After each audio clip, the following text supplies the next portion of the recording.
Welcome back, everyone. My listeners and viewers are going to eat well this month because I've got some super interesting guests lined up, including the man sitting next to me right now, Dr. Warren King.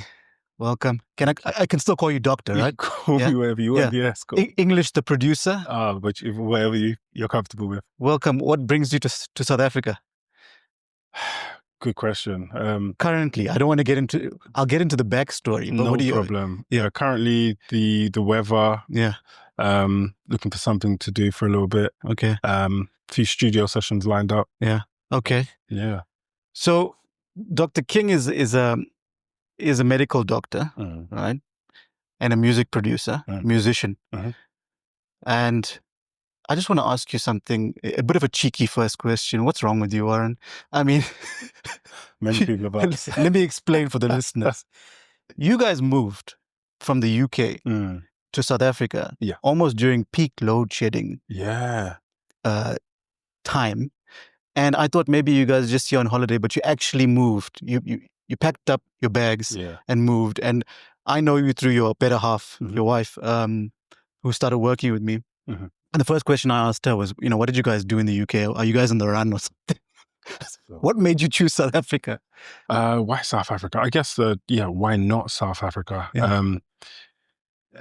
Growing up in the UK, it's so different to being in South Africa. Okay. And I think most of the comparisons we discovered once we were actually in South Africa. Yeah. But from that side, when we were looking at places to go, we had a few places in mind: Canada, Australia, possibly to Jamaica, where my parents are from. Okay. But South Africa just seemed to be a sensible choice in terms of what you can get for your money, quality of life, weather. So I can just imagine my viewers and listeners have lots of questions in their mind right now, but let's pause it there and let's take it back to the beginning. And, you stop me and you tell me if you're not comfortable answering any question or you don't want to touch any topic. But growing up, are you born and bred in the UK, in London? Yeah. Tell me about that. Yeah. So grew up in a council estate in the heart of a place called Brixton. Okay. What's a council estate? So a council estate. I'm truly ignorant about all these things. Well, I'm trying to think of the equivalent. So it's government housing. But it'd probably be equivalent to like Alexander or Soweto. Right. Like, very compact, lots of people, poverty stricken. Yes. Did you grow up poor? Very, very humble upbringing, very, very humble. My parents did an amazing job. My dad had 2 jobs. My mum had 3 jobs. Yeah. Are they also born and bred UK people? No, they're from Jamaica. They're from Jamaica. Both of them came to the UK for a better life. In a time in the UK was called the Windrush, part of the Windrush generation. The UK government were looking for people to do the jobs that the UK people didn't really want to do. Building railways, cleaning. So they were bringing people over from Commonwealth countries, Jamaica being one of them.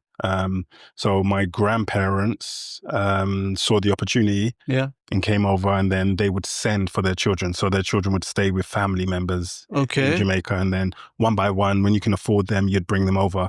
So my dad, I think he has like 12 siblings. My mum is one of 5. So they couldn't bring them all over at one time. There was no money. What did they do?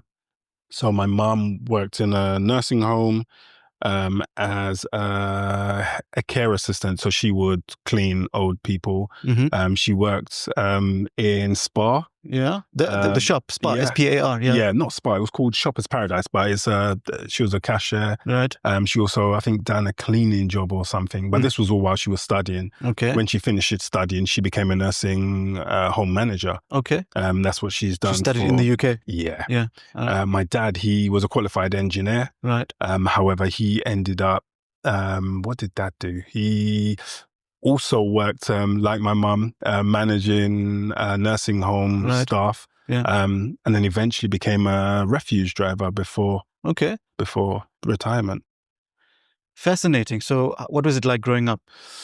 It was cool. I had a great upbringing. I was one of 4, the only boy. Yeah. And my sisters were great. They were like, were you the young one? Or I'm second to last. Okay.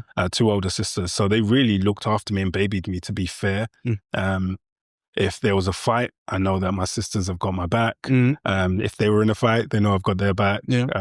I say fighting because that just seemed to be normal where we grew up, that, right. you know, everyone was kind of out for themselves, but it was cool. We didn't know we were poor. Yeah. But it's looking back, it's like, Mum, Dad, how on earth did you guys manage? Because did you play like sport in the streets and things like that? Yeah. Oh, the whole works. We'd knock on people's doors. This was the days where you could play in the streets. Nowadays, you wouldn't be playing in the streets. Even there? Yeah, even in the UK, you're not playing in the streets in the UK.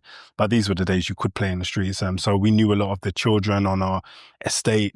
I say estate. Estate is something very different in South Africa. Yeah. We're talking high-rise buildings. Right. And, you know, like I said, poverty, would see people getting stabbed or hear of murders. Would we call them like flats here in South Africa? Yeah. But it's government. Grew up in the flats, it's not like... In America, they'd call it the projects, maybe. Yeah, that's the vibe, yeah. Okay, good. So yeah, upbringing was, you know, you never really saw a way out. However, because we never knew we were poor, I don't think we had that mentality. And school, like, is it diverse or you... School was very diverse. For where we grew up, I'd say it's weird because in the UK, it's a predominantly white country. In my school, being in the deprived area I'd say it was probably 70, maybe 80% black or non-whites at least. Which was, it was thinking back, it's quite unusual for the demographics of the country. However, I hated school. Right. I hated it with a passion. Why? Just like the academics or just everything? I just didn't like school. I didn't mind the academics. I was good at it. I remember that my mum, she would drop us to school sometimes. Mostly my dad would drop us to school, but my mum would drop us to school sometimes. And I just remember sitting by the window. I'm like 5, 6 years old, just sitting by the window watching her leave, just thinking, I hate this. I want to get out of here. Just a tear in my eye. And this is like 8 o'clock in the morning. Wow. It's horrible. Hated it. So what did you want to do? I mean, what did I want to do? I wanted to be a footballer. Right. I was really good at football. Really good at football. But injuries stopped that. Okay. After that, I knew I wanted to be rich. I wasn't sure how. Music. Wait, hold on. So this football thing now. So it's a possibility. You can be a footballer. Yeah. I could ball. Yeah. I was good at it. And who did you want to play for? Whoever would take me. It never really got that far, to be fair. It was more schools. Right. But growing up, like, did you support which club? Yeah, I was an Arsenal supporter. Okay. Growing up. No, I in the UK, right? Unless you're going to matches, you dare not say you support that team. You can't say you're an Arsenal supporter, but you can't go an hour down the road to watch an Arsenal match. Okay. I've never been to a football match. Right. Never, not a professional football match. Really? Okay. So yeah, I don't consider myself a true supporter. Yeah. But out here, like, but that's like we no one's don't going have, to match. we don't have access to the Premier League. And this is the thing. Physically. So, out here, I'm an Arsenal supporter. Like, it's cool. But back there, I'm like, I like Arsenal, but I wouldn't call myself a supporter. All right, so you got injured and the dream of football went away? It went very quickly. And then you wanted to be a baller in the other sense of it, as in making money. Right? Basically, yeah. Okay. You're the first guest that's told me that you want to make money, and I appreciate the honesty. Jeez. Because who doesn't want to make money? Well, this is it. Who does? Right? So how does medicine come into the picture? Yeah. So I became a musician. Yeah. And I was playing for various artists, going on tours.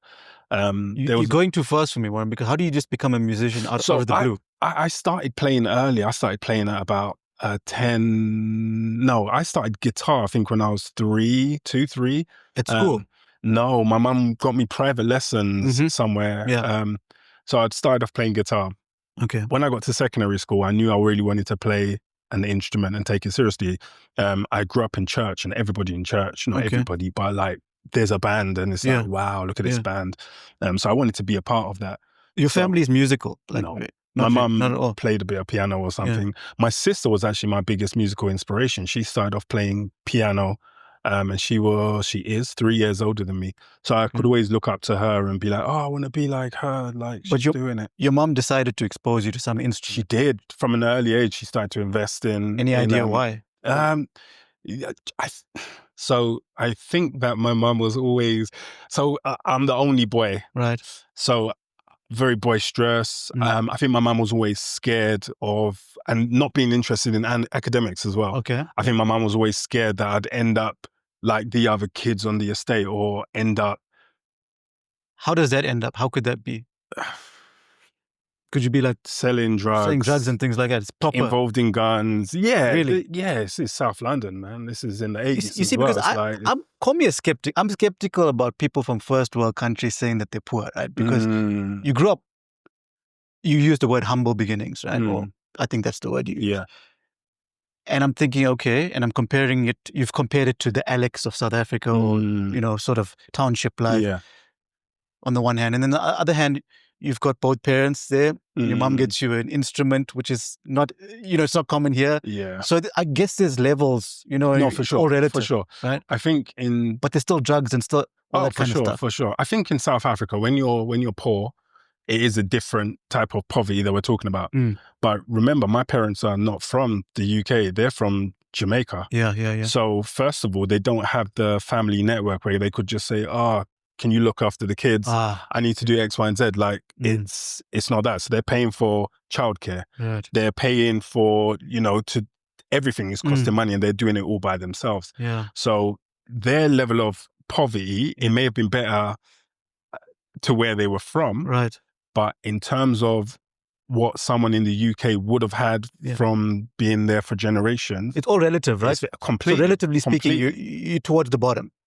Towards. Right. Yeah, we're at the bottom. Yeah, we're at the bottom. We're living in, like, the year before I was born, there was this big riot called the Brixton riots, and it's really well known. I mean, they were battering shops and everything, and this was on our doorstep. You know, we were living in poverty. Okay. Like I said, my mum worked 3 jobs, so any sacrifices she made wasn't taken lightly. Yeah. If she didn't need to do 3 jobs, she really would have been at home with the kids. But, exactly. You know, that's amazing. So yeah, she ended up getting me an instrument at an early age, but that didn't really matter. I don't know what happened to that. And that could have cost next to nothing. That could have been a secondhand shop, or, you know, I'll have to ask her.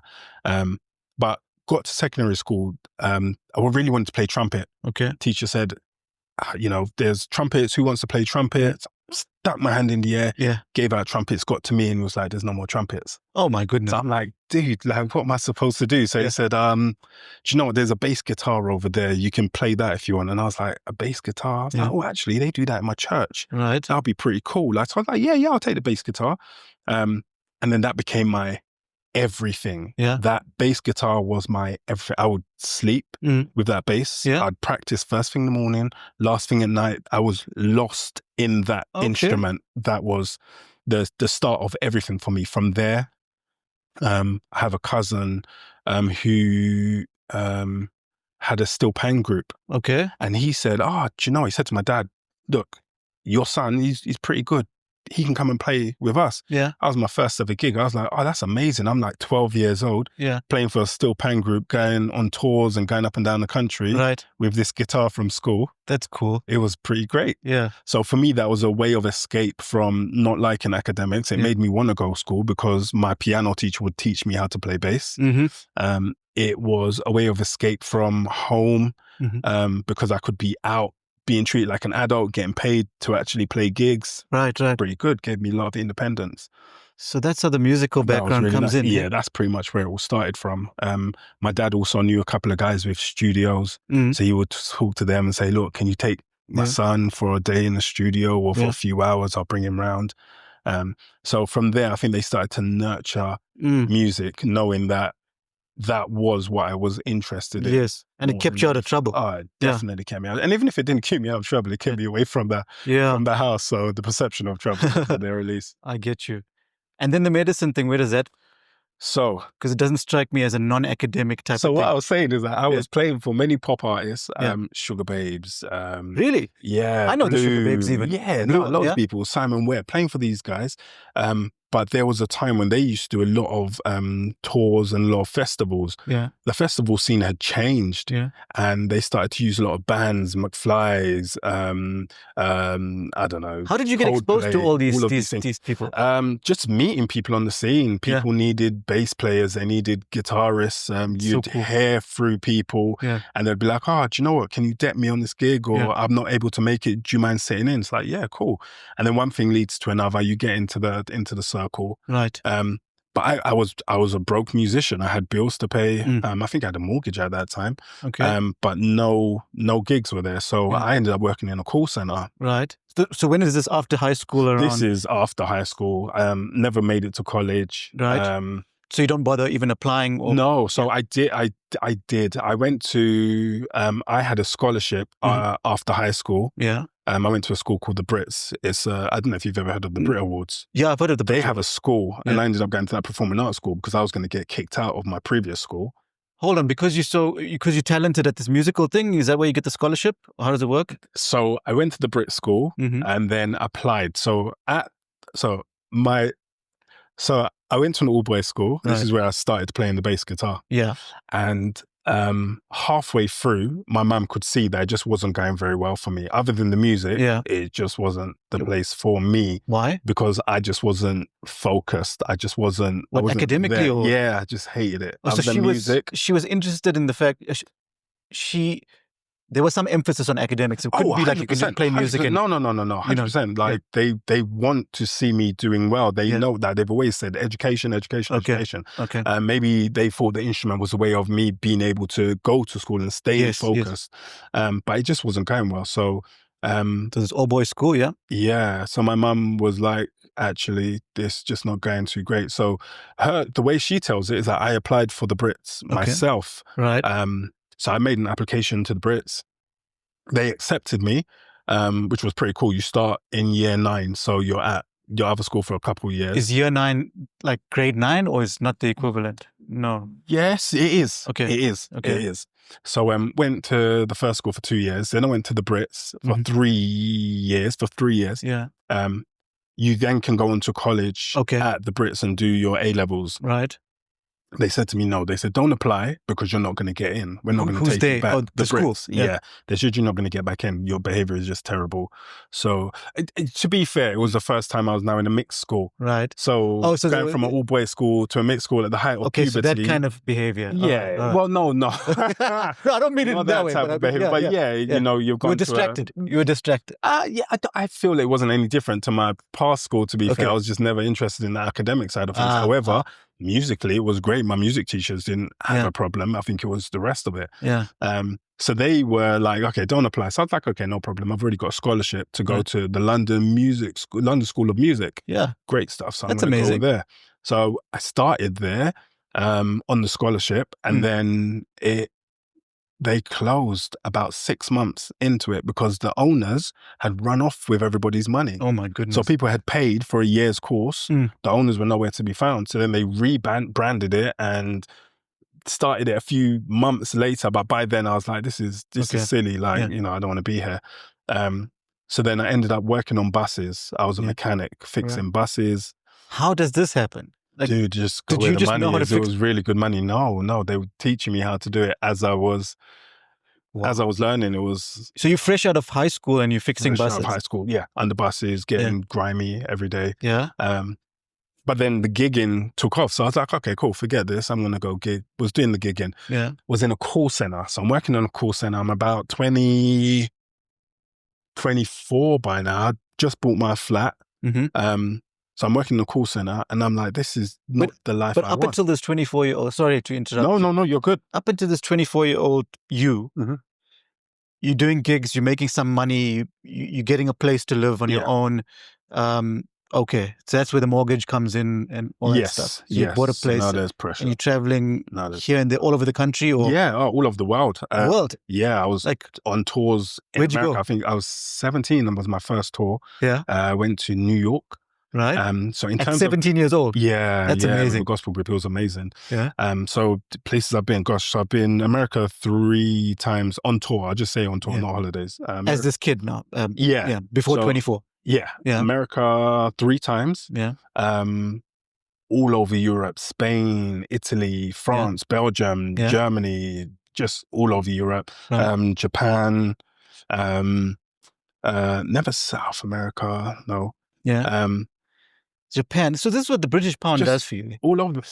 The passport. The thing is, I wasn't paying for it, so Japanese would have been paying for the group because they're paying for the group. Yeah. So all of this stuff is paid for. You literally go, everything is paid for, your hotel, your food, your... What was your first overseas trip?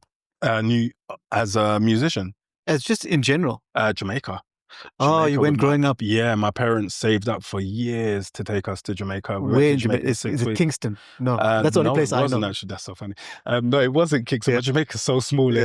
My favorite song growing up is Kingston Town by UB40. Oh, you see? Yeah. Okay. You couldn't even pick a reggae band from Jamaica. It's not real reggae, right? Yeah. Okay, well, we digress. Okay, so you've traveled to Jamaica, but your first proper overseas trip was New York, on your own. With exactly. So that was pretty cool. It's really cool. Okay, so I interrupted you at the 24-year-old call center agent. Broke. Right.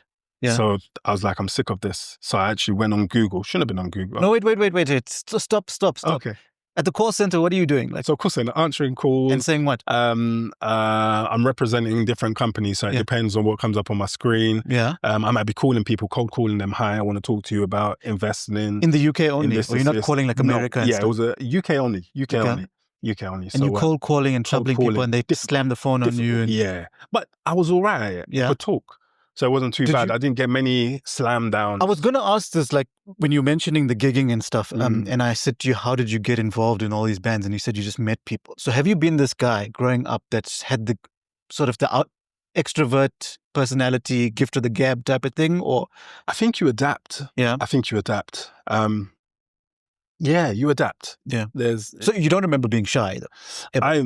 I think I'm the shyest person I know. Okay. I think I'm. You see, all extroverts say this. You see, but this is the thing. So we learn to not be shy. Otherwise, your shyness becomes an issue. Okay. Which makes you more shy. Yeah. So you kind of just. All right. So call center, you're cold calling people.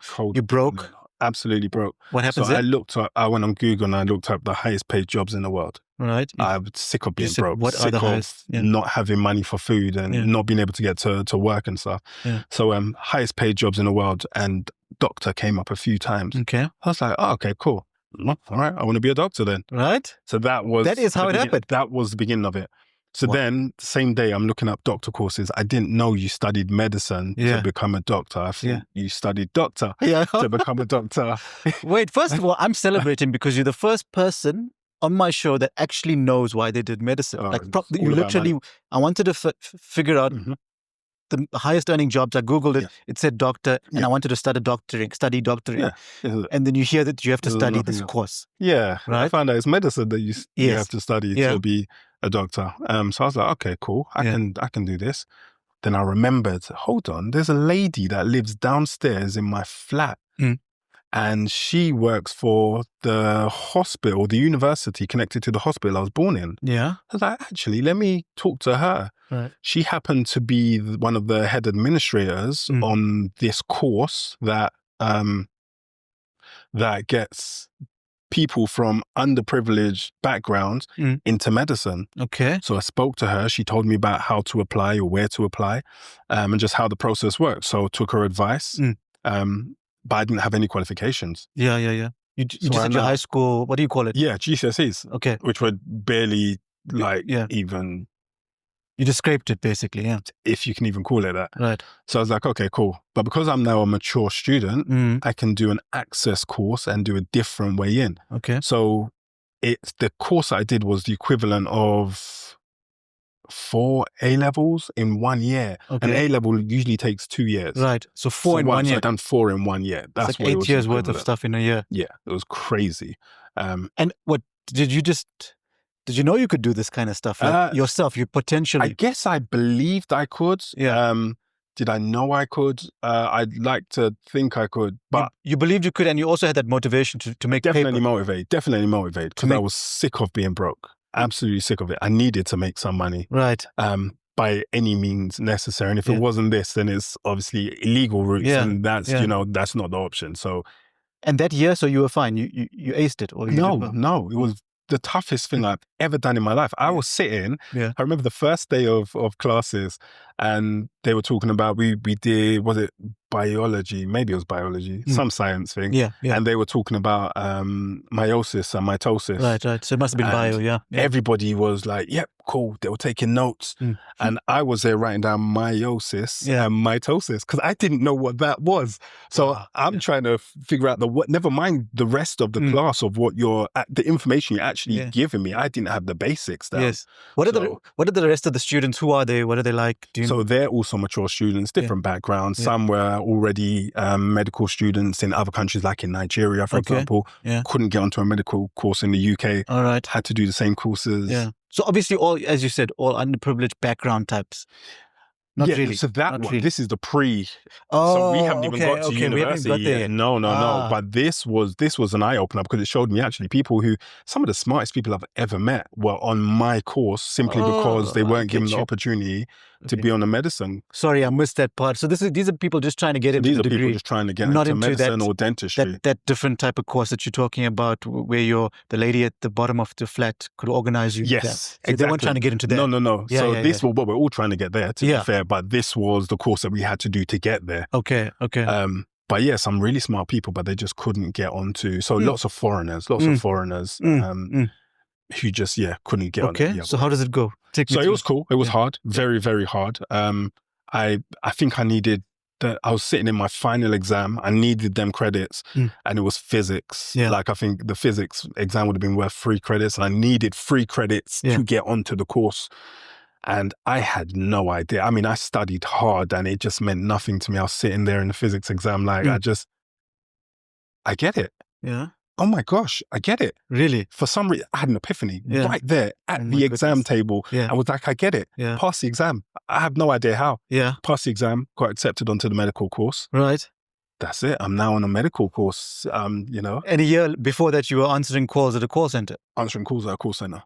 And before that, gigging all over the... Gigging, not even thinking about medicine. Oh, never thought about it I ever. had no idea about medicine whatsoever. My parents, my grandparents, my aunts, uncles, nobody believed that I was actually going to study medicine. They were like, nah, you're messing about. Like, you study you're going to be a doctor. Nah, you're having a laugh, mate. Never believed I'd do it. Okay, then you get in and then it's... So I get into medicine. Yeah. What's it like studying medicine where is this, in London? Yeah. In the heart of London, King's College University. Okay, King's College, of the most prestigious universities in London. I played cricket not at the university, but like King's College, the school. Oh, okay. We toured, it was primary school. Primary school? Yeah, I'm sure it was called King's College. It might have been. It was in 2000, the year 2000. We were touring in London. Cricket tour. Yeah, we were going all over the UK. And one of them was King's College. Okay. We were unbeaten on our tour. They were? We were unbeaten. Oh, okay. Our team from Clifton. So you whooped them, basically? We did well. We were unbeaten. Played 14 games in like a few weeks. Okay, That's a lot of games. King's College London. You're in the proper... University, This is a proper world-renowned. Yes. Like, I think that's where DNA was first discovered by Crichton, whatever they named it, won the Nobel Prize. Yeah. So yeah, big university. How does it feel? Are you like... Fish out. You don't have that imposter syndrome fish out type? Completely. Yeah. The only Jamaican on the whole course. Right. Or Jamaicans out of 500 students. Yeah. The minority in terms of black people, it was the biggest eye-opener ever. Do you make friends and things like that in class? I make friends everywhere I go, to be fair. Yeah. So friends, you make friends, you talk to people. Yeah, but I mean, it's never mind. No, the medical type of student, I mean, they used to, I don't know, is everybody cool? Nobody's cool. Yeah, nobody's cool. Okay. Everybody's out for... And you might be a bit of the older student in the class, right? I'm like, what am I now? I'm 26 by that time. Yeah. 26, going on 27. Yeah. I'm in class with 17-year-olds who have, started a little bit before their birthday. Yeah. It's crazy. We've done an exam. The first day of university, we do an exam. Yeah. I think it was an English exam to see just where everybody is at. I scored the worst. Right. The absolute worst. At the bottom for 500 or whatever. What? Yeah. No. So this was for I think it was about 60 people in this exam. Okay. The worst. The West. And then how does that make you? What do you? The West. It was what it was. The only way is up. Yeah. Or to stay on the bottom. But hold on, I never thought about this. What's your first language? Apparently it's British. Yeah. So English. English. Yeah. You guys. There's always they say you guys invented the language, but you can't speak it. Mate. I'm not. Okay. So what did they test you on? Like the Queen's English or something? I can't even remember. Yeah. It was basic questions. I think maybe some sort of anatomy questions, maybe numbers, some math stuff. Okay. But doctor's maths is very different to normal maths. But then we done the same exam a week later. Right. And by that time I was, way up the scale, over. Were you working on it? Oh, yeah. Always. Always. I don't mind being rubbish at something. Yeah. That's fine, especially if I've never done it before. Yes. I don't know what to expect. It doesn't get you down. You know you can work on it. Because I know that I can work on it and I can become, Okay. And also you're there because you want to finish this degree and start making paper. Finish this degree. Yeah. I need to finish. Who's paying for you? Government. Okay. Government. So you can get a student loan. Yeah. Thankfully I had my property. So I switched from interest and capital to interest only mortgage. Okay. So I think I'm paying, I don't know, £200-300 of mortgage. Yeah. And where are you living at the time? At my flat. Oh. Down the road to my local university. Right. I'm walking to university. But isn't London like notoriously an expensive place to live in? So I had a flat, not in the heart. So there's London split up into zones. Right. So zone 1 is central London. Okay. I was living in zone 2. Okay. And walking into zone 1 where King's College was. Yeah. So even on the most broke days, I could still walk to university. Okay. So give me some memories from studying medicine in King's College, London. Any interesting things? Or so much. I was in all these professors are so smart. Just being somewhere where you can get all of this knowledge, it was great. Like I figured that university is called University for a reason. It's so vast. There's so much to take in. And it makes you feel like the world is your oyster when you're sitting there as 1 of 500 in a lecture hall. I'd never had that experience. I just felt like I belonged there. Wow. I was born there. Yeah. My name is King. Wow. There were so many reasons. I was born in that hospital. There's just so many reasons for me to be there. And I was like, yeah. That is so cool. Was partying a thing for you at university? By then you'd already done it. You'd already done it, right? Yeah, the partying I'd done as a musician.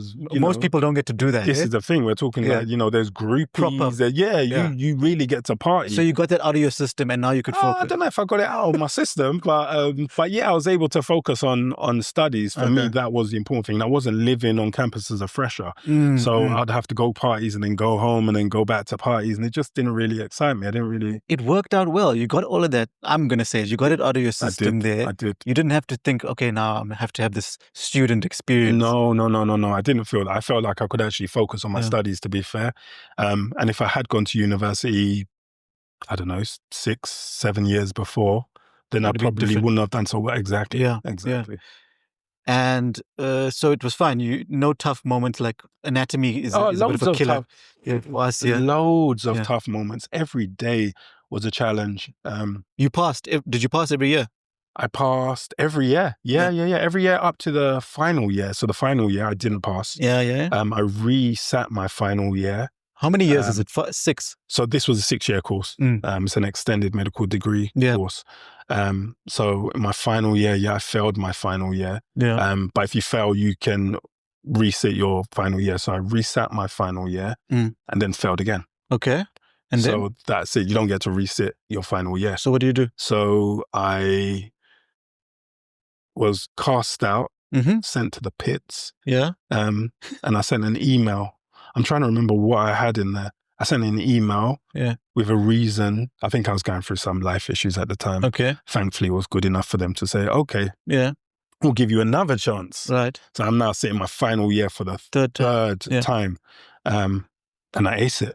I aced it that time. I'm not sure what I done differently. Would they have excluded you and said, no? I was done. That was it. I wasn't the only person. Cheers. So it was me and other people. So you spent 7 years and then they said, years. Cheers, that's it. You didn't pass again. That's it. That's the rules. Like you can go to another university and start again from the beginning or wherever they'll let you start from. Okay, so that email was a crucial email for you to have sent. It was.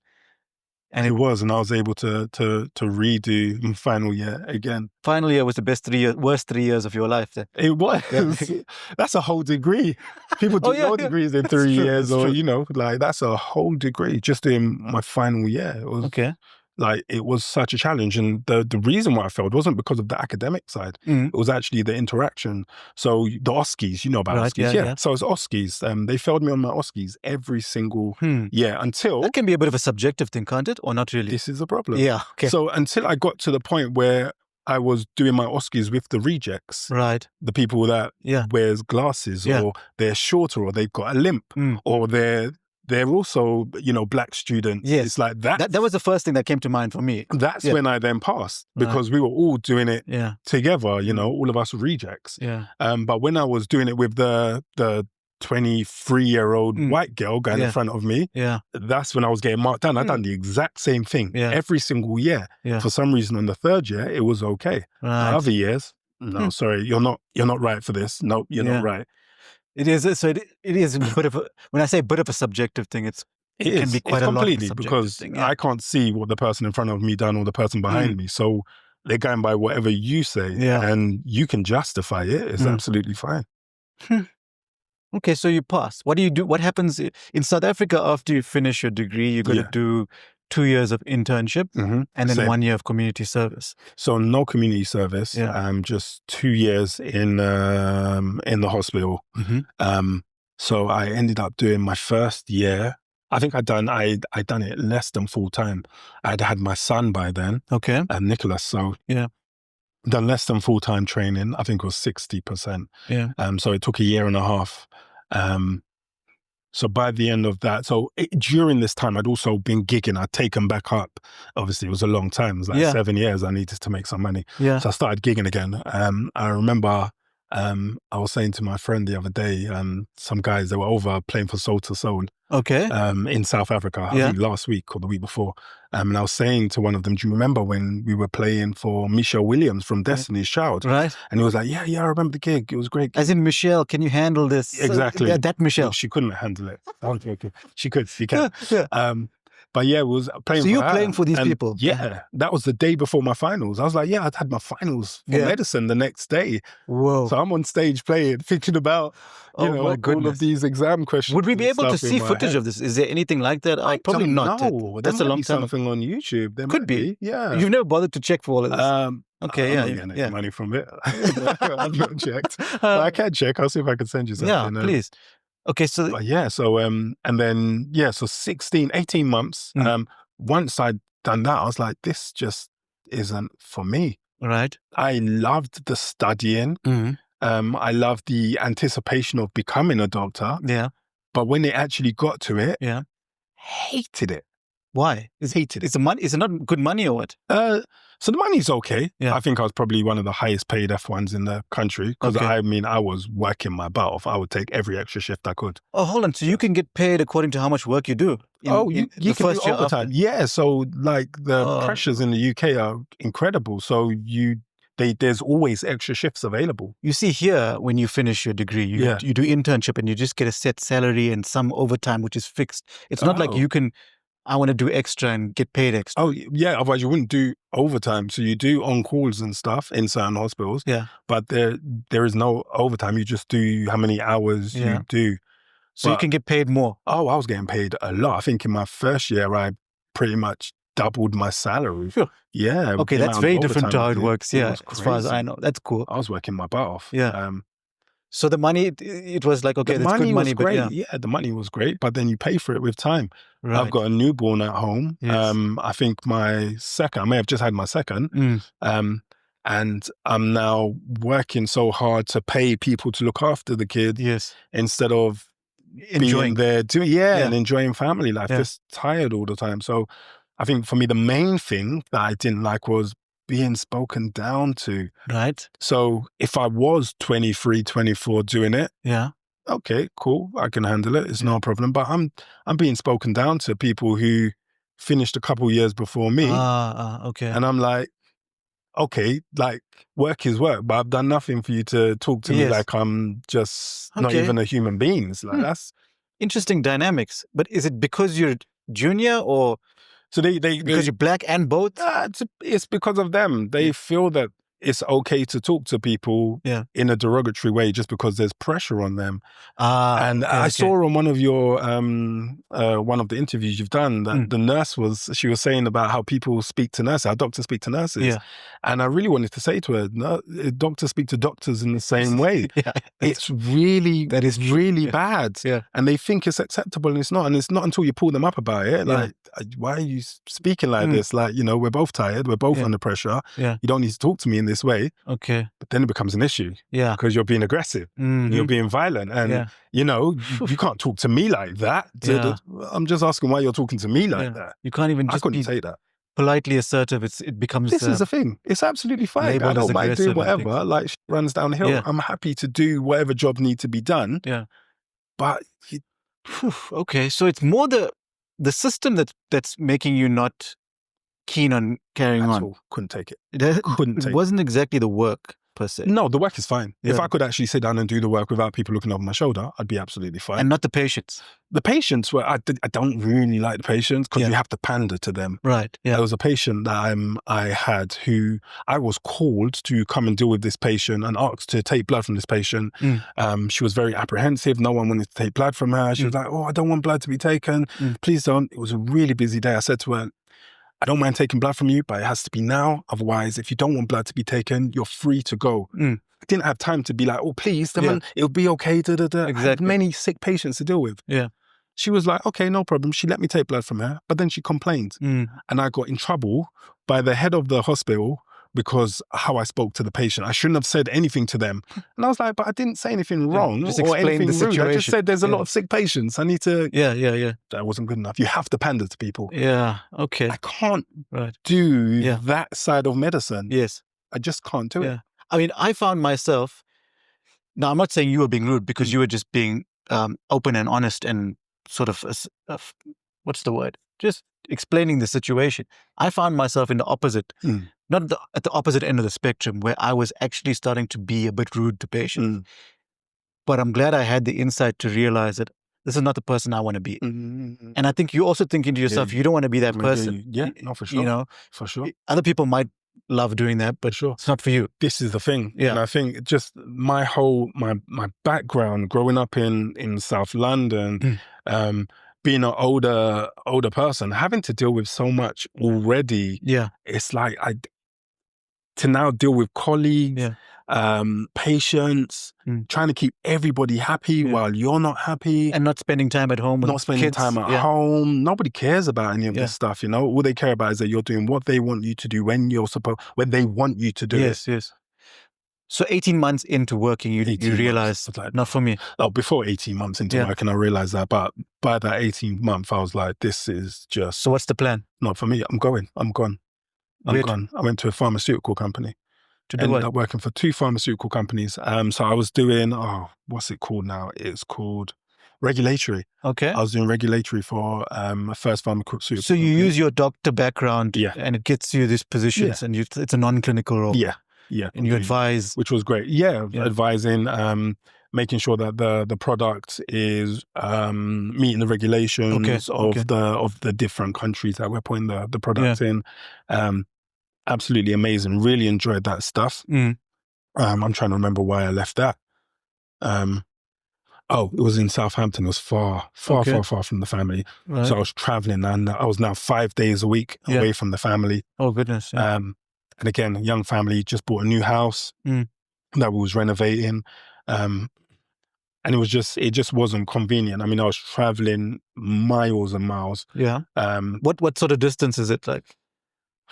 About 3 hours. What? 3 hours one way. That's a lot. 3 hours, yeah. Okay. Right across the other side of the country. That's proper travel. Like, literally from the south coast all the way up to North Midlands. So would you go there for the week and then come back on the weekends, or? I'd come home on the weekends, So I'd leave on a Friday, get home, and then I'd either leave at like 4 o'clock, 5 o'clock on a Monday morning, or I'd leave on a Sunday night. Not sustainable, unless the family moves there. Exactly. Okay, so then ended up working for a pharmaceutical company, more local. Okay.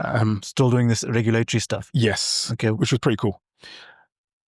COVID hits. Okay, 2019, 2020. So working from I would have been working from home, but I'd left the pharmaceutical company after that. It just wasn't working out. Right. Wasn't in, and not that I wasn't enjoying it. I just don't feel like they had much direction as to what they were actually asking. Yeah. So left that. COVID hits. So by this time, I'm doing gigs, playing for function bands, fun stuff again. But all of that stops, right? Always going back to music. Yeah. So when COVID hits, everything stops. No money at all. When you say you're playing these gigs, I'm sorry to interrupt as usual. People, I get lots of comments like, I should just let you guys speak. No. When you're playing these gigs, what are you doing there? So I'm playing bass. Okay. So I'm playing bass, got bass guitar on, got everyone saying, this is great, love it. That's so cool, You're there funking away at a birthday party. What are the crowds like? Is it? Yeah, so private events, most of them. So the crowds they're up for it. They're drinking a lot. Yeah. Like younger it varies. It could be birthday parties. It could be weddings. So yeah, more younger than older, definitely. And you're on stage. That's amazing. Okay, go on. I so gigging, but COVID hits, so everything stops. So now I think, should I get back into hospitals? Is it worth going back into that stuff? Yeah. So you try, you go back. Oh, you went back. Okay. I tried to, yeah. It's a good thing to fall back on, right? I mean, it's fair. You studied so hard and for so long to do it. Why not? What a nice thing to be able to fall back on. But then, the family's growing by this point, and we've now got 4 kids. And it's like, okay, going to go back to square one. Right. So the logical choice was to allow my partner to be the main breadwinner. Right. It was quite tough, to be fair. Why is that the logical choice? Hold on, I'm not following this logic. Okay, so it's logical because she's good at what is she good at? She's a doctor, right? No, she is. She's a doctor. She's good at something. She's good at playing the game. She knows what to say, when to say it, how to say it. She knows when to hold her tongue. Yeah. She won't.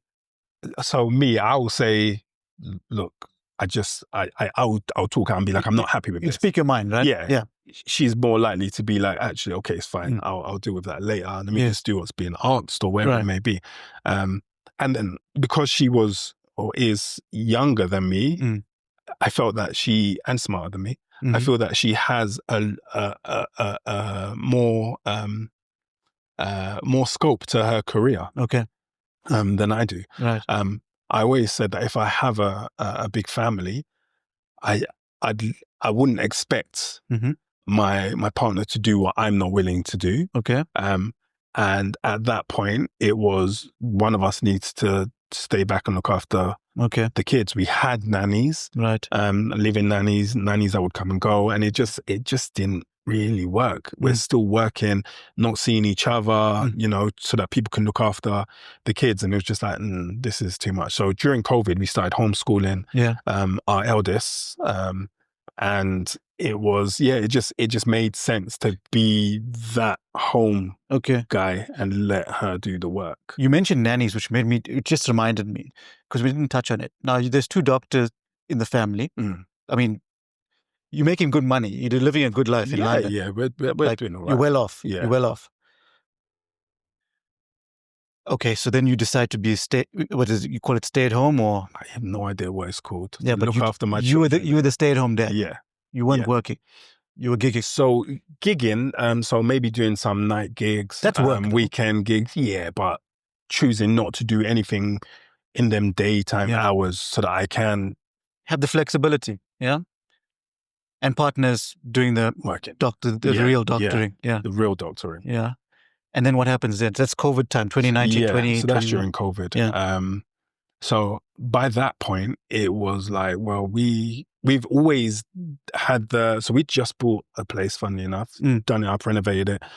But we had always thought that we weren't going to be in the UK. We were going to go and do medicine in Canada or elsewhere anyway. Okay, so was this something you guys discussed when you were from dating and stuff? Yeah. So by the time COVID hit... Why was that a plan, to not be in the UK? It's just never appealed to us. You get so much more for doing medicine elsewhere. But like money, financially wise? Or? Yeah. Okay. Yeah, Canada is... Yeah, it's a place to be. Yeah. And And you guys are used to cold weather, so it's just a little bit colder, right? Yeah, a little bit colder. Yeah, it's like minus 30, I think, when I went to And probably Toronto. a lot friendlier. The people are friendly. A lot friendly. Yeah. Exactly. See, you're getting it. Yeah. But no, so she had said, well, why not go now? Why don't we, just consider upping and going with the kids? And it's like, okay, that's a bit weird. Yeah. But it's been in the pipeline for years. I mean, we'd spoken about it. Yeah. So it wasn't completely out of character. So we were like, okay, cool. So we was looking at various places, ended up choosing South Africa. Now wait, please don't brush over this because I can hear you about to brush over it. I was going to brush over it. Yeah, I could just hear. I was ready. Because she did it also when she joined and started working with me, and I was asking. Exactly. So how do you just choose South Africa? Like, please run me through this. So you have your list of countries that you like. Countries that sound friendly. As one does, yeah. Countries that, you feel that it could have some sort of future, Right. So And South Africa landed on that list? No, it wasn't on the list. Oh, okay. So South Africa came after. Right. But we had our country set up, and then it was weird. Started looking up like water shortages in countries and lack of fresh running water and stuff like that. It's like, what is this? Like, some crazy stuff. Yeah. South Africa is actually one of them countries, right? Especially Cape Town. Yeah. There's just at that. Oh yeah, there was a big they were having day zero problems. almost. Yeah. Exactly. People were having to shower for 5 minutes or 2 minutes. On the coast. It's like, how does this stuff happen? So yeah, forgot about that in time. Cape Town. Yeah. So can I guess which countries were on your list? Yeah, of proper ones. So Australia. Yes. Canada. Yes.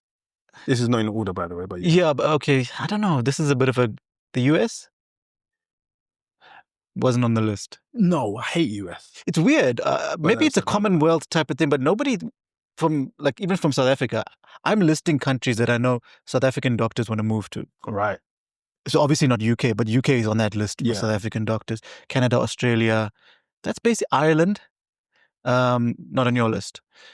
Okay, well that's the only three I can think of. This is the thing. So we had Jamaica on our list. Oh, okay. But nothing on the continent of Africa. Didn't really want to move to another European country because we don't speak the language. So the criteria needed to be that the country speaks English. Okay. Because we don't speak any other language. Yeah. That their medical degree was transferable. Because we didn't want to now have to study forever to go to another country. America is one of the reasons why we wouldn't have gone to America, because we'd have to study for a number of years to do conversion. So South Africa was cool because it's like, oh, actually, we had South African friends in the UK, and it was like, oh, actually, South Africa, we wouldn't need to study to convert. We can use our medical degree and, still work there as doctors if needs be. Okay. So it's like, okay, cool. So it was like, all right, cool, let's go to South Africa. So wait. Next day, you see, you've brushed over it again. House on the market. Inadvertently, you've brushed over it again. No. How did South Africa come on the list? Because there was, she just mentioned it. She was like, what do you think about this house in South Africa? She just picked up a random house in the middle of nowhere. And it's like, oh, it's beautiful. Yeah. And we found out how much it cost. It was like, oh, we could really do that. We could sell up and then buy a house there and, live a good life there. So, what's the weather like? Oh, beautiful, sunny, nice, So this was very superficial research because clearly extremely you hadn't, the load shedding term hadn't come in. No, never. The crime thing. The crime I knew about. I said I wouldn't even visit Johannesburg. Right. Never mind live there. Why? Because of all the stuff you've heard. Johannesburg? Yeah. Nah, I'm never going to Johannesburg. Ever. Yeah. Ever. See, this is how I reacted when I was like, I heard that somebody from the UK is coming to work with us. Never doing that. Yeah. Never going to Johannesburg. Not even. So the significant other is the one that played it was her idea. She was like, oh yeah, what about South Africa? And I was like, have you heard about Johannesburg? Like medical students from the UK go to Johannesburg because they want to do trauma. Yes. So they come to the hospitals out here and they're like, yeah, there was a shooting, there was a stabbing. Every day, 5 times a day, 100 times a day. People are walking in and they've got all these wounds and we want to go and see all of that. So we come to South Africa for a week, maybe 2 weeks, if we're feeling brave. Not to live. Never. So how did she convince you? I saw the house. I saw the quality of life and I was like, let's give it a try. Give it a shot. That's brave. Why not? So what we done, we sold our property in the UK. We found a house that we liked out here. Sold our property in the UK at the same time. We'd never come out because we couldn't, because it was COVID. So we wanted to come out and have a look at a couple of houses. Yeah. Couldn't. It was on the banned list from the UK, so we couldn't come out here. You could have just been scammed. We could have been. Yeah, you could have arrived here and there's nothing. Been, it was because just something by on the that, it internet. was too late by then. We'd sold our property in the UK, the one we just bought and renovated, bought a house in South Africa, which we had to buy cash because we couldn't get yeah, but the pound it'll take you far here, right?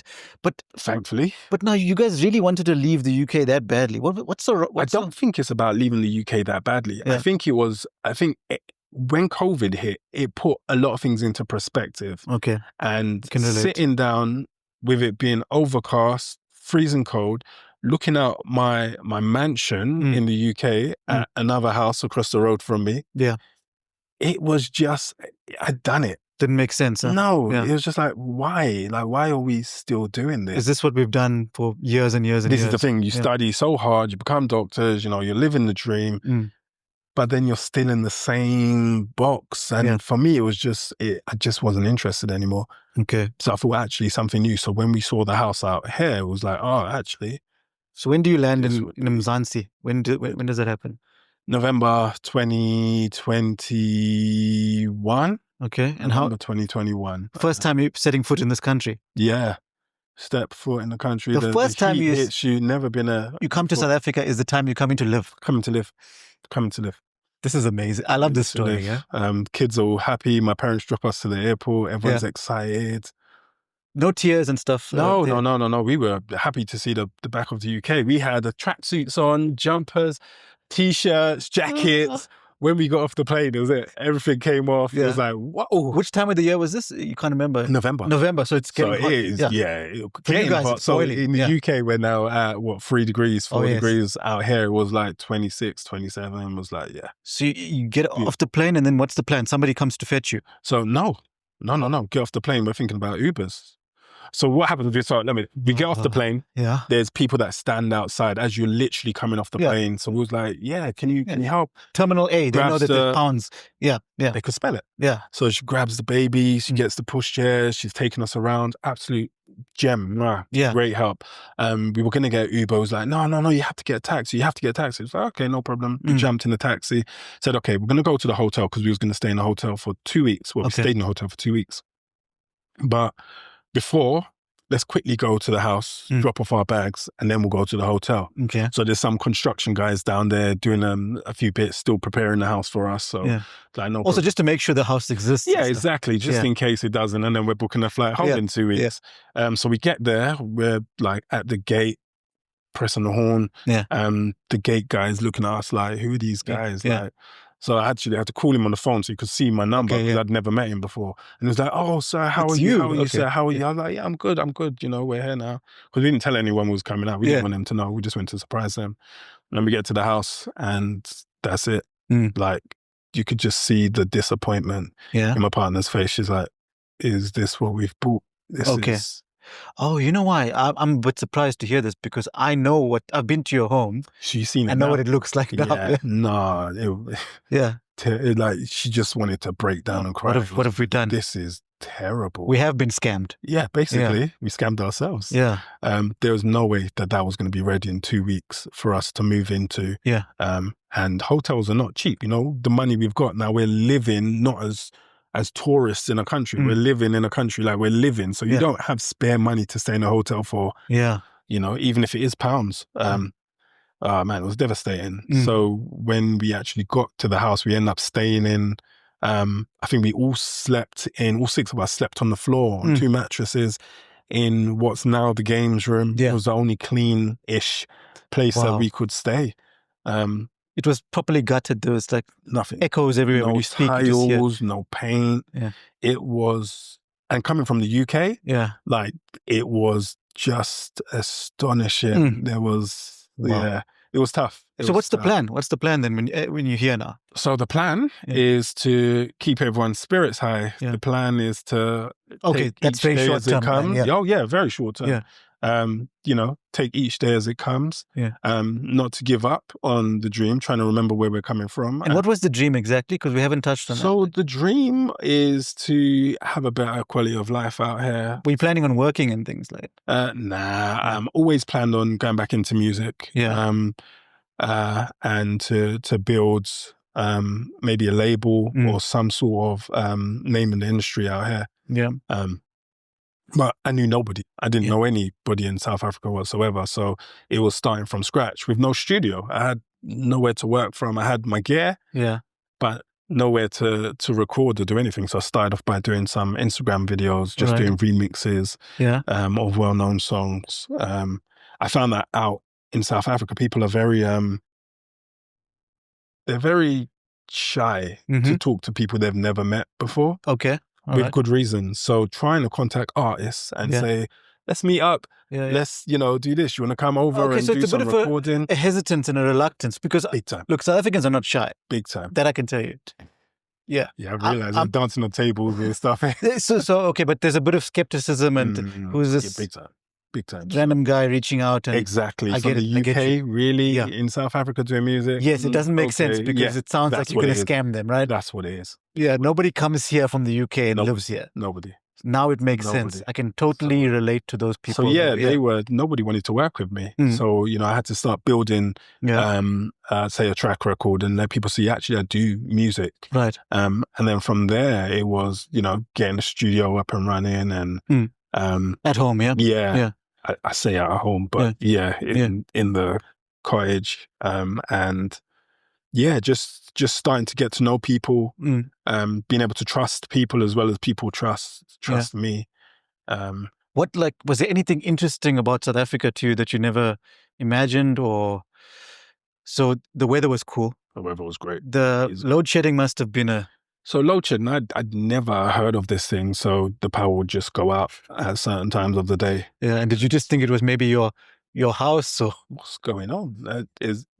Why is the power gone off? So thankfully we had people at the house that were working there. So we could ask questions and be like, what's going on? Like, why has the power gone off? Like, look, the light switch is not working. Yeah. And they're like, oh yeah, it'll come back. It'll come back. And it's like... But you never thought, I want to go back home. I want to go back to the UK.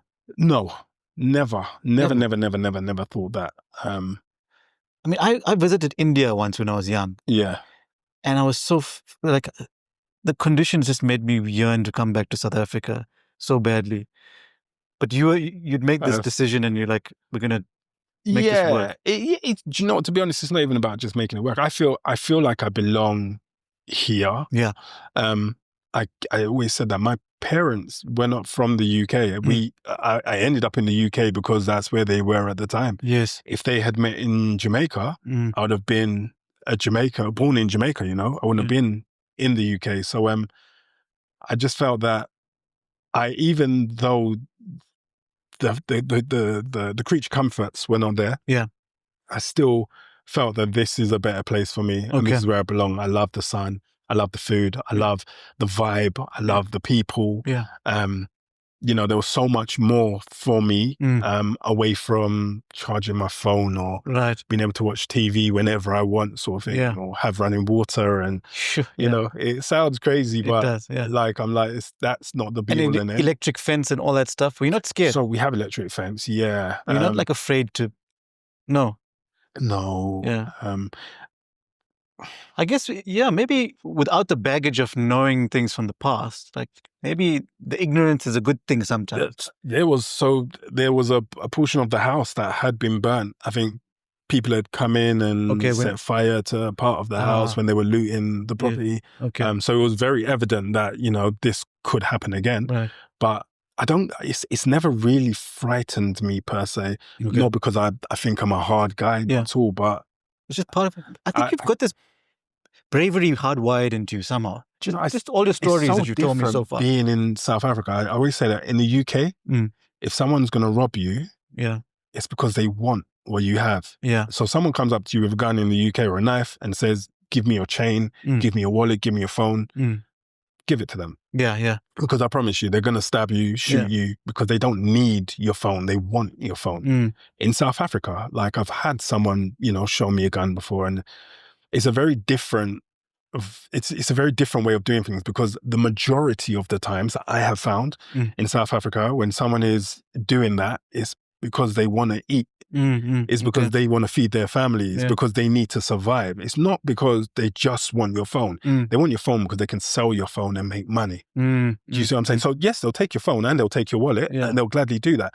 But it's not if you don't have Yeah. the likelihood of them continuing, it doesn't really make sense. People don't just want to be in prison in South Africa for the sake of being in prison. Yeah. In the UK, people go back to prison because they haven't got bills. They've got a meal. They've got, 3 meals a day, and they've got a roof over their head, and they can get drugs, and they're used to that way of living. So it's very different when someone approaches you. Do whatever they're asking, especially if someone's got a weapon, 100%. But it's just that mindset is very different. So I think my fare out here is different. I don't fare it the same as in the UK. So the house is gutted. The first 2 weeks, clearly something's happened, because I've seen your home now. Yeah, so the guys were working hard, working very, very hard. However, money ceases very, very quickly. Right. So, you got a couple million rand, and it's like, yeah, cool, we'll do this, we'll do this, we'll do this. Yeah. And then you realize how big your house is. And it's like, this isn't really going as far as we had thought. So the question is, do you do a section? So we just renovated the house. So we thought that we had the plan to do a section and then live there and have that section looking amazing. But because the house is so vast, and because there's so much dust everywhere, doing a section keeps everywhere dirty still. So we thought, actually, let's do all of the tiling. Let's paint the whole house. Let's just do the whole thing at one time. So we tried to approach it very differently, but you run out of money very quickly. The job that my partner had taken was, I think it was like a quarter of what she was making locuming. So we've taken a huge pay cut. We have no visas, so we're still having to come and go from the UK. It was just, there were so many different things that we just never would have foreseen. However, it's nothing that will change. It was still amazing. The kids went to school before we decided to homeschool them here, which was a great experience, because then we could do more at the house. I could get more music done, meet more people. So it really worked out. And it was such a contrast from medicine. It was, I'd gone back to my happy place. Proper music. Exactly. Now in the studio. But what do you do? What do you do? So I now make music. So I've been producing music for decades. But I kind of came away from that and then started gigging, because it's instant money. You do a gig, a couple of weeks later, you get paid for the gig. Perfect. Doing production is very different, because you get paid from royalties. Okay. So what is production? Music production. So music production is I've seen this video of you. It's on YouTube, where there's like there's like a DJ and there's people singing and dancing, and you're in front of this machine that has buttons in it. It looks very weird to me. And I genuinely mean it. I don't know what it does. And I always think to myself, what do these people do? It's a keyboard. Okay. Okay. But no, but it looks like a square thing. It's got like squares on it, not like a keyboard in the traditional sense. Production is having the vision of the final product, the final sound. Okay. So nowadays you get a lot of people who make beats. And they'll be in their room and they come up with a beat and it's like, oh, that's amazing. But for me, a producer is more than someone who makes a beat. You can make a beat if you choose to, but there's so many different elements. It's the right vocalist. It's the right mix at the end. It's the right mastering, There's so many different things that come into play. So I'm now at the place where I'm back to producing music, which I did for a number of years, songwriting, producing music. But the difference is that you don't get paid for it instantly. So you get paid based on the final product. Right. Your stuff is being played by radio DJs. It's being played in the club. It's people are gigging with it. They're downloading it, they're streaming it, they're buying it. That's when you get paid. So it's very delayed. Way of being paid. You work now and you get paid in a year, 2 years, 3 years. But you get paid for the rest of your life. So it's a different way of building. So is that what you're doing here? Yes. But I'm back to, I think, my real love of music and my real passion of music, where I'm creating, which is, for me, that's the best part of music. And it seems to me like this role as a producer, you've got to know people in the industry, right? You can't do it on your own.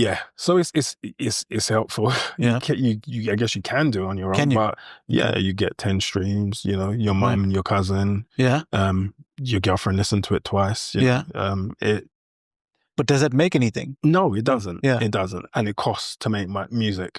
So So to do it properly, you need some sort of backing. You need a label. You need good management. You need someone who's going to fund what you're doing, because essentially you can make the best music in the world, but if people don't know it's there, no one's going to listen to it. Or like you hear many a times, you can make rubbish music and everybody knows it's there because you've got people backing it and there's promotion on it. So yeah, finding the right balance of actually, I don't really want to spend too much to get to that place, but keeping it authentic, not making music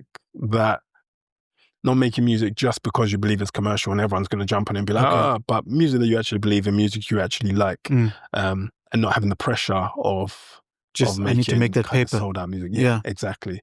So what type of music are you? So now as an artist, as English the producer, I'm making more club music, so house music, a subgenre called Amapiano. Doing a lot of that with a DJ called iCandy. Right. Who's now just got offered a Netflix show. So he's going to be going off to the UK and a couple of other places as well doing this show, which is really good. Looking forward to that coming out. So yeah, we've been. Do you collaborate with?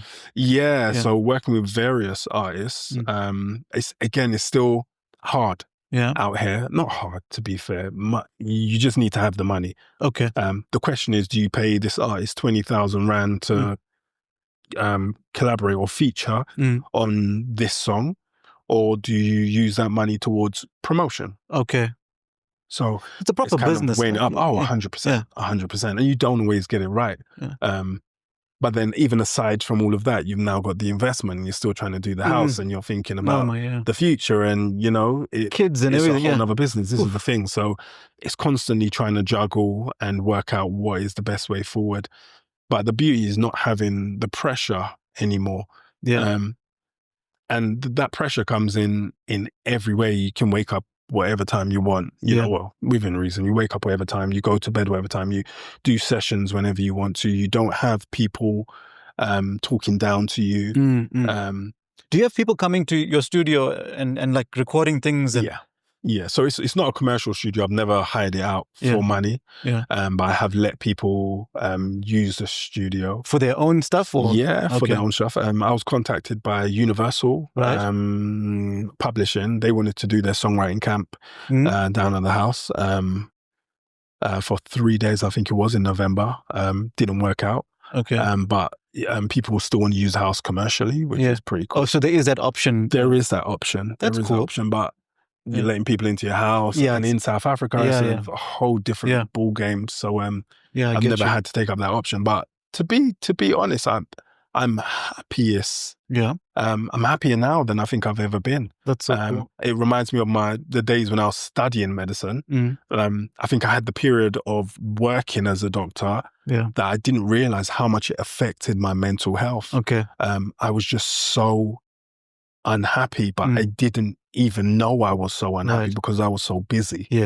Whereas now I'm back to the place where it's like, I'm busy, but I'm busy enough. I control my busyness. Which is just busy and productive. Exactly. As opposed to just being busy. Exactly. And this name, English the Producer, when did that come up? I needed something. Was it in South Africa? In South Africa, okay. I just needed something. Going by Warren just didn't kind of King Man or something. I like King Man, but anyway, But English the Producer, I just needed something, and because it does what it says on the tin. It's my Amapiano or my artist name as a producer. Whereas when I'm producing music for other people, that's not the name I do it.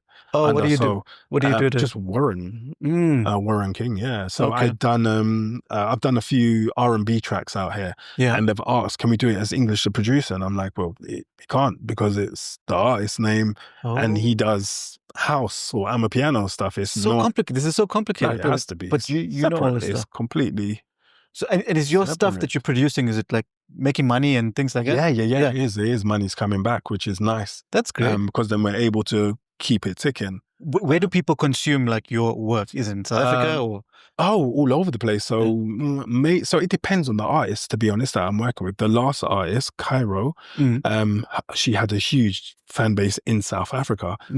Whereas and that's R&B or what? No, she was doing amapiano stuff, but the hip hop artist Tom Ray that I'd worked with, he had a bigger following in the UK and in America than in South Africa. So it varies. But I've also done so much stuff in the UK.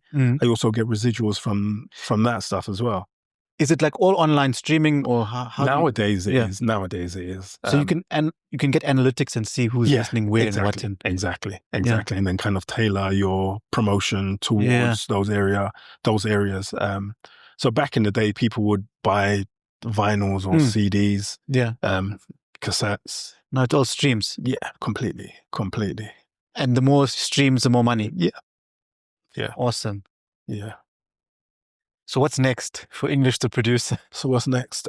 Which country you have to conquer next? So this year, or whatever. Musically, definitely pushing stuff in South Africa still. Just working on an album at the moment. Okay. Deciding when is the best time to release that. What type of album? This is house music again. Right.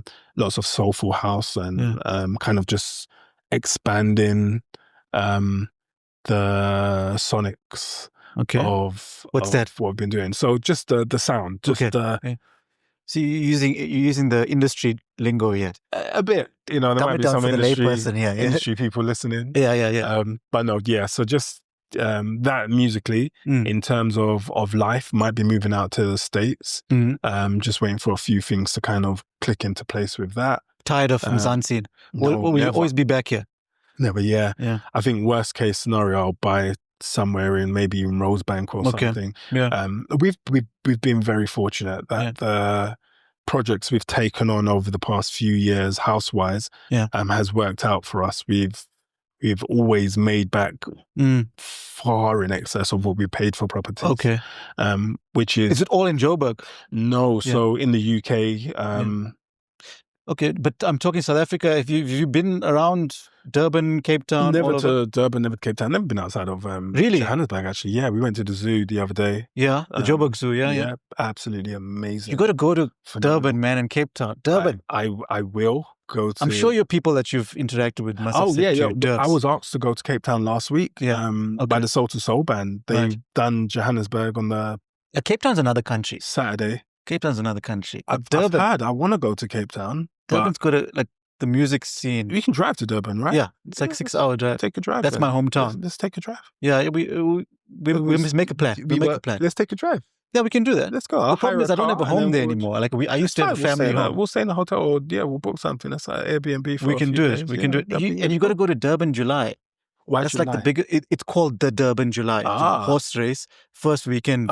Seriously, in July. So cool. And that'll be so cool. There's the whole of Joburg travels down and parties. And that'll be so cool. You got to do that. And Cape Town, I can't tell you. Cape Town is just, there's too many things. Seriously. I don't know about Cape Town. Have you been to Cape Town? I've been to Cape Town about 4 or 5 times in my life. Okay. My cousin is trying to convince me to move there, to semigrate there. Semigrate? There was a big thing called the big semigration where everybody from here was moving to... How? The prices in Cape Town is literally like another country. It's because of... Even from the UK, I can't afford Cape Town. I'm like, what?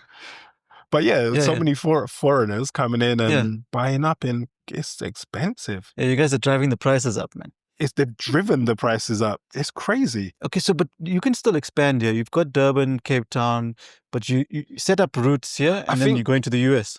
I think that the music scene for me is probably working best in Joburg. Okay. Like I said, Universal, Sony, all here. Being able to go into their offices, and I've got their heads, on my WhatsApp and stuff. So I think the connections I've got here is what I'd like to keep. Yeah. And to be accessible when I need to be. In terms of the US, I guess I'll be starting again. Yeah. From there, but that's a whole nother ballgame, right? It's very different, and I'll probably end up being English something else out there. And you have a different thing. Music. Yeah. Who knows? But it's all working, right. And I think that's the important thing, is I'm enjoying what I do. And going back to medicine, I think that one of the most important things for anybody that would even consider going into medicine, because I paint a very bleak picture of medicine. I don't know. Unapologetically, to be fair. I don't know. You might think you do, but actually, well, we'll talk about it. Carry on, yeah. Cool. I would say if you enjoy it and if it's where you fit, then do your thing. I think as human beings, any time we are stagnant and we're no longer moving forward as people within ourselves, there's no growth. You've been in the same place, not physically, but metaphorically. You're the same person you was a year ago. Like we go through different experiences every day, so we shouldn't be the same person. But once you're at that place where you're just being the same person, it's time to kind of consider if that's... And it's a lovely thing to be able to fall back. Imagine being able to say, if this thing doesn't work, I'll just go and be a doctor. That's all. My parents thought music was always my fallback. I know it doesn't work out for you in medicine, then you can go back to music. And it's like, this is the other way around. Completely the other way around. So you're actually like living your dream, basically. I actually am. I feel like that is so cool. Yeah, it is. There's not many people that can honestly say that. Honestly can say I am living my dream. So like people can find you on Instagram, English the Producer. Yeah. And like, how do they listen to your music? How do again, Spotify, Apple Music, YouTube, wherever, English the Producer. But it's weird. So if I search for producer on Spotify and all those places, it'll pick that up. I've always assumed an artist is the one that gets... Yeah, because it's just an artist name. So you could be called... Oh, so it is your artist name? Yeah, yeah. It's not like... So when we release music, we release it as English the Producer. Because this is my layperson's thinking, right? So like, I've heard that, for example, Timbaland would produce some sort of record, but he's not on the act. No, so again, it's different. Yeah. So with house music, not often... often there is not a vocalist. Yes. So it still needs to go under somebody's name. Okay. But the producer's the person who's worked on it. So producers, DJs, I get you. in house music, they are the artists. The artists, not just the person who's actually got a mic. Have you heard of Julian Gomez? Yes, I have. So I'd never heard of him, right? Until my mate recently sent me a link to this song called this track called 1,000 Seconds. Yeah. And I was like, I've never heard of this guy. He said, no, he's very well known in the house industry in South Africa. And he's done it's called a Julian Gomez perspective. He didn't call it a remix. Even though it is a remix of this original track called 1,000 Seconds. It's brilliant. I'll play it for you now. Really cool. On the car home if you haven't heard it. Yeah, please. Okay, so English the Producer is the equivalent of like a Julian Gomez in that. Yes. As in the artist name. Yes, exactly. Calvin Harris. Okay. What's the guy's name? Mark Ronson. Yes. These Mark guys Ronson, are not actually picking up. Yeah. But they are the ones that have produced and they in their own rights are artists. The difference is that a lot of them DJ. So that's I'd say the plus for them over me is that they can still gig. Yeah. But can you not do that? So if I'm gigging, what are you coming to work me do? I don't know. Yeah, that's the thing. To produce the song? No, you want to hear the song. So this is one of the reasons why I work with so many DJs, because then we can work hand in hand. Whilst they're gigging, I can be there. I can do whatever needs to be done, whether it's playing live, like in the video that you saw. I was going to ask, so in that video, you actually like live contribute? Yeah. So I'm playing. So I'm playing whilst the DJ is doing his thing. So it works out really well. But I've never been, going back to the shyness, I've never been one for the limelight. I don't want to be the guy up front. I want to be the producer. Cooking in the background. In the back, exactly. Yeah. But you still need to have a presence in this day and age of, I am doing something. It's me. Hi. Okay. You've answered the question that I always ask my guests, basically, which is, if somebody comes to you and says, I want to do medicine, what would you say to them? I'll tell them to go for it. Go for it, yeah? Yeah, go for it. Why not? Give it a shot. Yeah. Then, if nothing else, the knowledge is amazing. I feel so confident looking after the kids at home. If the worst should happen, someone's bleeding or, I don't know, someone's vomiting or whatever. Choking on something. Yeah, this is the thing. I know exactly what to do, And I'm confident. Instead of just doing a first aid course, you said, let me go and be a whole doctor. Let me just be a whole doctor then, and then we can, But you know what? It's interesting, right? So the reason why I started this show, what inspired this show for me was, like, I left after working as a dentist, right? And in my line of work, I always see doctors, dentists, healthcare practitioners getting, complaints from patients and things like that. And I always wonder, why do people get into these careers in the first place? And my thinking is that if people actually get into it for the right reasons, I think it's worth it for them to stay and persevere.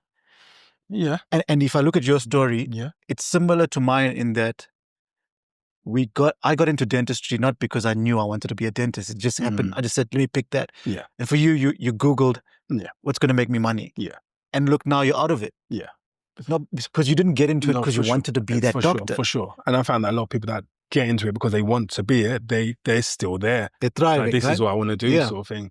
And that's what you want patients to have access to, right? Which is, yeah. You don't want to go to a Yash who's just there because he wants to make paper and he's... I understand. You know what I mean? The thing is that once you're there, I don't know if you had the same experience. Once I was there, it was... it wasn't the money, especially studying for 7 years, not getting paid.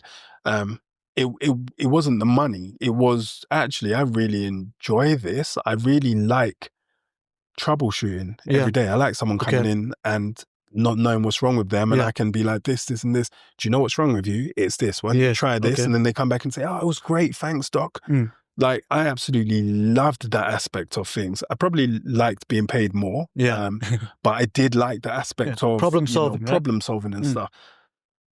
It's just all the peripheral stuff. Not enough. Yeah, it's not enough. It's not enough. That's the thing. Enough. That's why, people that are really smart, you can get into medicine. Whether you enjoy it or not is another story. A whole nother story. And then it's working for the government or the NHS in the UK, you just feel so demoralized, underappreciated. Right. Not that you're expecting someone to come up with a bouquet of flowers. You're getting paid to do the job, but it's just not a very productive work environment. It just wasn't me. This conversation is so useful also because I feel like if people know what it's really like, because you think you'll Google it and you say it's high paying, or you'll think that doctors are respected. Yeah. And here you're actually telling the real story. Yeah. There'll be times where you're not respected at all. But we say this, and it's going to be a very different perspective for a white woman, or for a Chinese man. You know, we're all going to have different experiences. The experience I had as a mature black man working in that industry in the UK, not for me. It's not for me. Well, you're going to enlighten people and you're going to inspire people to do lots of things. And that's why I'm so grateful you joined me. I had fun talking, man. This was so flippin' interesting for me. Oh, I appreciate you. Yeah, you reaching out. So we're doing Durban. Well, one of these months. Like, I'm there. Like, let's post it. And at least I've got a place to stay when I come to America. I've never been keen to go to America. No problem. Yeah, me neither. It doesn't really excite me, to be honest. But I want to go to Apple Park because I'm a big Apple fanboy. Apple Park? Yeah. Where's Apple Park? In Cupertino, California. Are you serious? Yeah, I'm an ex-Apple fanboy. Like, I would watch all the keynotes every year and be a big Steve Jobs fan. Do you have now? No, I've got an iPhone, but I mean, so that's weird. I want to go, like, one of the things I want to do is go to Apple. Yeah. You know, most people want to go to Disney That's what I'm and all thinking, that like stuff. Apple, or Vegas. I want to go to Apple Park and get a t-shirt. Cool.